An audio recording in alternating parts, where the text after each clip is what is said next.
बिहार में शराबबंदी पूरी तरह से विफल है। जो नाम मात्र की शराबबंदी है, शराबबंदी की मरी लाश को सरकार अपने कंधे पर ढो रही है। अब नाम मात्र की बिहार में शराबबंदी रह गई है। बिहार सरकार को सुझाव दिया था कि डिटेंशन सेंटर, यानी जिनको पकड़े उनको जेल भेजने के बजाय उनको डिटेंशन सेंटर में रखा जाए। और साथ ही साथ उन्होंने ये भी कहा था, संजय किशन कौल ने, कि जल्द से जल्द स्पेशल कोर्ट बनाइए। और मुख्यमंत्री की बार बार घोषणा थी कि स्पीडी ट्रायल कराएंगे। एक मामले को छोड़कर किसी मामले में किसी माफिया को आज तक सजा नहीं हुई। ये सरकारी रिकॉर्ड बता रहा है। जो पी कर गए जेल उसमें तो बहुत लोगों को सजा हुई, लेकिन जो तस्करी करने वाले हैं, जो जहरीली शराब बेचने वाले हैं, उसमें केवल एक गोपालगंज की खजरबुन्नी में जो पहली घटना घटी थी जिसमें 19 लोगों को सरकार ने मुआवजा भी दिया, उस मामले को छोड़कर एक भी मामले में आज तक किसी को सजा नहीं हुई। आम माफी का ऐलान कर सभी मुकदमे वापस लेना चाहिए। इसके पहले भी कई बार सरकारों ने मुकदमे वापस लिए हैं, अलग अलग राज्य सरकारों ने, बिहार में भी। तो जितने मुकदमे चल रहे हैं शराबबंदी से जुड़े हुए, यानी 1 अप्रैल के पहले के जितने मुकदमे FIR हैं, उन सारे मुकदमों को विड्रॉ किया जाए, वापस लिया जाए। विलंब से जिन लोगों को मुआवजा मिल रहा है या मिलेगा, उनको 4 लाख रुपया और ब्याज सहित उनको मुआवजा दिया जाए। कई बार पटना हाईकोर्ट ने, सुप्रीम कोर्ट ने फटकार लगाई, इनको दूसरा काम भी करें या केवल बिहार के शराबबंदी के मामलों में बेल पर ही बेल की सुनवाई करते रहें। तो जेलों के अंदर जगह नहीं है, इतनी बड़ी संख्या में लोग बंद हैं। तो जिस मुख्यमंत्री ने कभी आंसू नहीं बहाया, दुख नहीं बहाया, दुख प्रकट नहीं किया, वो मुख्यमंत्री अतीक अहमद के मारे जाने पर और दुख प्रकट कर रहे हैं। के खजूरबंदी में 19 लोग जो मरे, उनको 4 लाख का मुआवजा क्यों दिया आपने? कैसे दिया मुआवजा? किस नियम के तहत मुआवजा दिया? अगर 2016 में 19 लोगों को मुआवजा मिल सकता है, तो 17 में, 18 में, 19 में, 20 में, 21 में, 22 में बाद में मरने वालों को क्यों नहीं मिलेगा? जिस मुख्यमंत्री ने ये कहा था जो पिएगा वो मरेगा, जिस मुख्यमंत्री ने ये कहा कि दारू पीकर मरने वालों का हम और प्रचार करवाएंगे और दारू पीकर मरने वालों को हम कभी मुआवजा नहीं देंगे। एक गुंडा मारा गया, गैंगस्टर मारा गया, उसके प्रति दुख प्रकट कर रहे हैं और ऐसे विलाप कर रहे हैं जैसे लगता है कि उनका कोई सगा रिश्तेदार की मौत हो गई। दिग्विजय सिंह ने कहा ओसामा जी और डिप्टी CM करें अतीक जी। अवैध शराब से मारे गए लोगों के परिवारों के लिए मुआवजा मांगना उसी तरह है जैसे किसी बम बनाने और उसे लगाने वाले की राहत मांगना। तो बिहार के मुख्यमंत्री को बीजेपी के सामने झुकना पड़ा है, घुटना टेकना पड़ा है। 500 से ज्यादा लोग जहरीली शराब पीने से मर चुके हैं। उनके प्रति आंसू बहाने के बजाय, उनके प्रति दुख प्रकट करने के बजाय माननीय मुख्यमंत्री और डिप्टी CM ऐसा विलाप कर रहे हैं अतीक अहमद के मरने पर जैसे लगता है कि उनका कोई सगा रिश्तेदार की मौत हो गई हो। दिग्विजय सिंह ने कहा ओसामा जी और डिप्टी CM करें अतीक जी।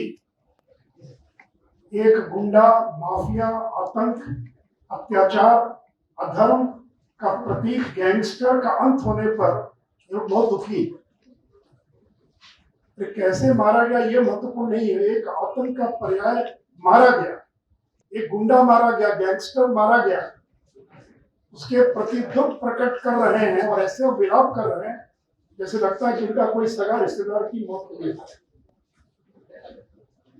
और मित्रों, कल जो मुख्यमंत्री ने ऐलान किया मुआवजे का, तो बिहार के मुख्यमंत्री को बीजेपी के सामने झुकना पड़ा है, घुटना टेकना पड़ा है। जिस मुख्यमंत्री ने ये कहा था जो पिएगा वो मरेगा, जिस मुख्यमंत्री ने ये कहा कि दारू पीकर मरने वालों का हम और प्रचार करवाएंगे और दारू पीकर मरने वालों को हम कभी मुआवजा नहीं देंगे, दारू पीकर मरने वालों से मेरी कोई सहानुभूति नहीं है।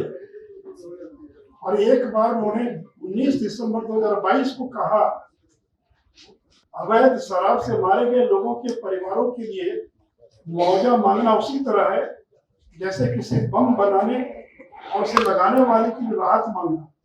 कि राज्य सरकार उन लोगों को भी भुगतान करेगी जो बम लगाते हैं, ऐसा कभी नहीं होगा। मित्रों, जिस मुख्यमंत्री ने कभी आंसू नहीं बहाया, दुख नहीं बहाया, दुख प्रकट नहीं किया, वो मुख्यमंत्री अतीक अहमद के मारे जाने पर और दुख प्रकट कर रहे हैं। मित्रों, कल जो मुख्यमंत्री ने ऐलान किया है उसका पूरा श्रेय भारतीय जनता पार्टी को जाता है।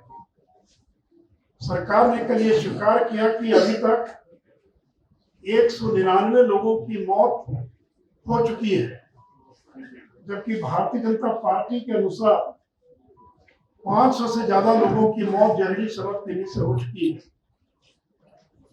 सरकार का एक हमको डॉक्यूमेंट मिला है जिसमें 2019 और 20 में शून्य मृत्यु की बात कही जा रही कि कोई मौत नहीं हुई। मित्रों, आपको मालूम है कि Bihar prohibition and excise act 2016, जो बिहार उत्पाद अधिनियम है 2016, उसकी धारा 42 में 4 लाख रुपए के मुआवजा का प्रावधान है।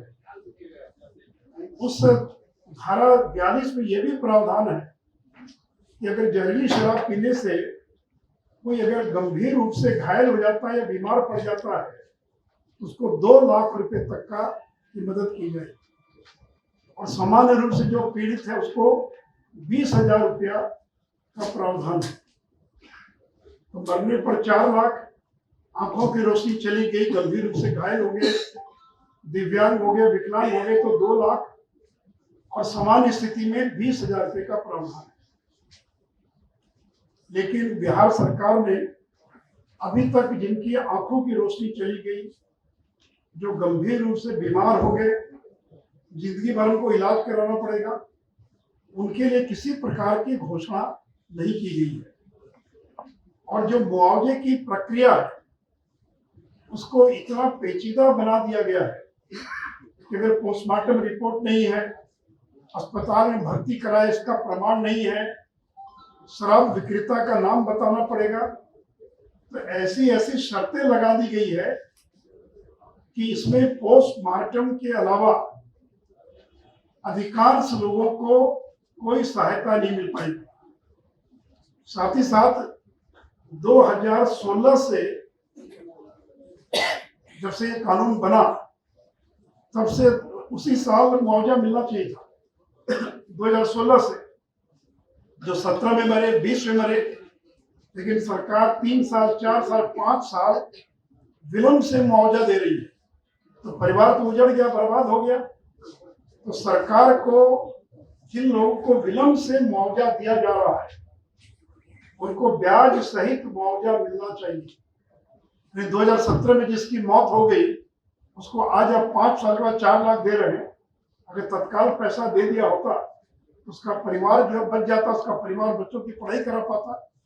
तो इसीलिए वैसे लोगों को चूंकि आपने विलंब किया देने में, कानूनी प्रावधान है, आप देकर कोई एहसान नहीं कर रहे हैं, क्योंकि एक्साइज एक्ट की धारा 42 में प्रावधान है। अगर प्रावधान नहीं होता तो 2016 में गोपालगंज के खजूरबंदी में 19 लोग जो मरे उनको 4 लाख का मुआवजा क्यों दिया आपने? कैसे दिया मुआवजा? किस नियम के तहत मुआवजा दिया? अगर 2016 में 19 लोगों को मुआवजा मिल सकता है तो 17 में, 18 में, 19 में, 20 में, 21 में, 22 में बाद में मरने वालों को क्यों नहीं मिलेगा? और 17 वालों को 5 साल बाद दीजिएगा तो भी इसको 40 लाख की राशि मिलेगी। इसलिए मित्रों, विलंब से जिन लोगों को मुआवजा मिल रहा है या मिलेगा उनको 4 लाख रुपया पर ब्याज सहित उनको मुआवजा दिया जाए। दूसरा, मैंने कहा कि गंभीर रूप से जिनकी आंखों की रोशनी चली गई, दिव्यांग हो गए, उनको 2 लाख, और बाकी अन्य 20,000 रुपया जो है को सरल किया जाए। ये ठीक है, यहाँ तक तो शर्त ठीक है कि लिख कर देंगे कि मैं प्रचार करूँगा, मैं शराब नहीं पीऊँगा, लेकिन आप अगर ये शर्त लगा रहे कि आप बताइए कि कहाँ से शराब आपको मिली, कहाँ से लेकर आए। मरने वाला तो चला गया, कौन बताएगा, या अस्पताल में गए थे, नहीं कोई प्रमाण और दीजिए। तो इसलिए इसकी प्रक्रिया को सरल किए जाने की आवश्यकता है। मित्रों, अभी तक जब से शराबबंदी लागू हुई है 5,17,000 लोग अभी तक गिरफ्तार किए जा चुके हैं। 5,17,000, 3,61,000 FIR दर्ज हुआ, मुकदमे दर्ज हुए। और इसमें जेल जाने वाले या मुकदमे जिन पर दर्ज हुए उसमें 90% अनुसूचित जाति, जनजाति, पिछड़ा वर्ग के लोग हैं। और इसलिए हमारी ये मांग है, भारतीय जनता पार्टी मांग करती है कि सरकार को आम माफी का ऐलान कर सभी मुकदमे वापस लेना चाहिए। इसके पहले भी कई बार सरकारों ने मुकदमे वापस लिए हैं, अलग अलग राज्य सरकारों ने, बिहार में भी। तो जितने मुकदमे चल रहे हैं शराबबंदी से जुड़े हुए, यानी 1 अप्रैल के पहले के जितने मुकदमे FIR हैं उन सारे मुकदमों को विड्रॉ किया जाए, वापस लिया जाए। और अभी भी जेलों में 25,000 लोग बंद हैं। बिहार की जेल की क्षमता 55,000 और 25,000 यानी आधे लोग बंद हैं जो शराबबंदी के जेल चले गए। तो वैसे लोगों को तत्काल जो है और रिहा किया जाए। साथ ही साथ शराबबंदी के मामले में जो जेल गए उनके लिए अलग से जेल की व्यवस्था की जाए। ये अलग से डिटेंशन सेंटर, जैसे बच्चों के लिए अलग व्यवस्था होती है, रिमांड होम और बाकी जैसी व्यवस्था रहती है। बेचारा शराब पी लिया, नहीं पीना चाहिए, शराबबंदी है, उसको आप शातिर अपराधियों के बीच रखेंगे। जेल के अंदर तरह तरह के अपराधी हैं। और ये मेरा सुझाव नहीं, ये सुप्रीम कोर्ट के संजय किशन कौल जो वरिष्ठ जज हैं, उन्होंने 1 जनवरी महीने में बिहार सरकार को सुझाव दिया था कि डिटेंशन सेंटर, यानी जिनको पकड़े उनको जेल भेजने के बजाय उनको डिटेंशन सेंटर में रखा जाए। और साथ ही साथ उन्होंने ये भी कहा था, संजय किशन कौल ने, कि जल्द से जल्द स्पेशल कोर्ट बनाइए। और मुख्यमंत्री की बार बार घोषणा थी कि स्पीडी ट्रायल कराएंगे, स्पेशल कोर्ट बनाएंगे। तो संजय किशन कौल की बेंच ने जनवरी में पूछा बिहार सरकार से, अभी तक आपने स्पेशल कोर्ट का गठन नहीं किया, कब तक स्पेशल कोर्ट का गठन करेंगे, कब जज की नियुक्ति करेंगे?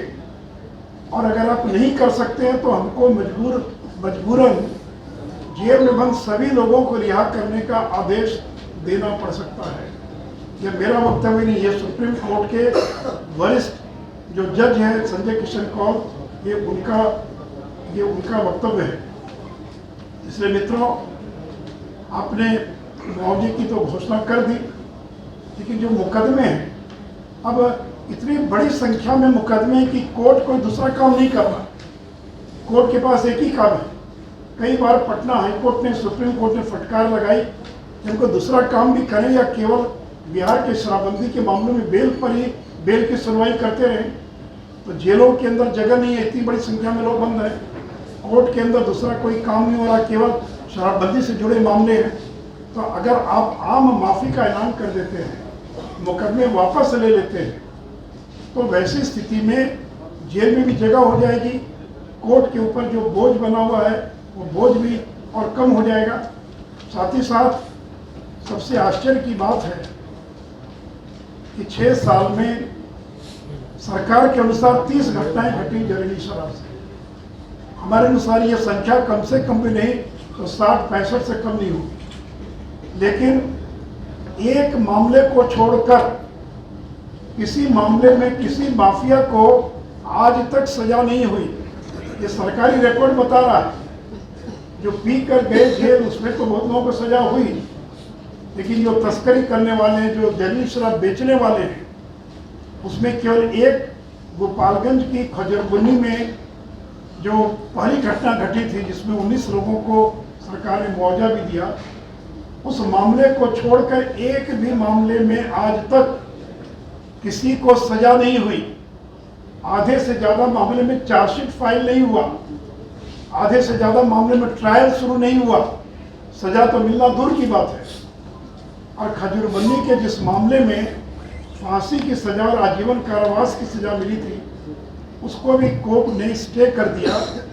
तो परिणामतः आज के दिन बिहार के अंदर कोई शराब माफिया जिसके कारण जहरीली शराब से मौत जिनके कारण हुई है, उसमें एक भी व्यक्ति को, नीतीश जी आपकी सरकार किसी को दोषी करार नहीं करा पाई, किसी को सजा नहीं दे पाई।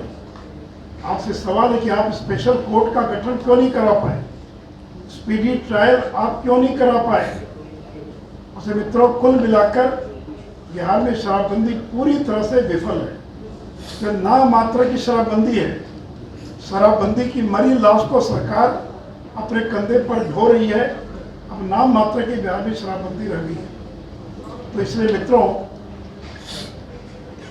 नीतीश कुमार की सरकार की जो विफलता है और खास करके मुआवजे को लेकर बीजेपी जिस प्रकार लगातार आकर हमला कर रही थी, मांग कर रही थी, मुझे खुशी है कि भले आधे अधूरे मन से क्यों न हो उनको घोषणा करनी पड़ी, लेकिन बाकी चीज़ों के लिए भी हम सरकार पर आगे भी लगातार हम दबाव और बनाते रहेंगे।